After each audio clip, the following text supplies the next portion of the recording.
Hi friends. సరే తర్వాత వేస్తారులే రాని వాళ్ళు. హాయ్ ఫ్రెండ్స్, తాడి చెట్ల కాడికి తాడికాయల కోసం సాయంత్రం 5, 6 ఆ మధ్యలో అవుతుంది. ఇంకా కాయల కోసం తిరుగుతూనే ఉన్నాం. కాయలు తినడానికి చాలలేదు మాకు.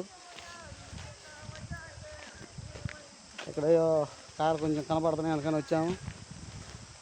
గడకర్రగా అందుతాయో లేదో డౌటు, చూసుకొని కొయ్యాలి బ్రో.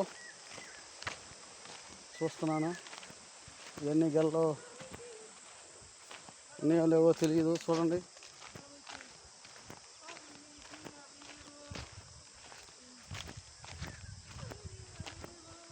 ఏం ముదిరిపోయినాయిరా.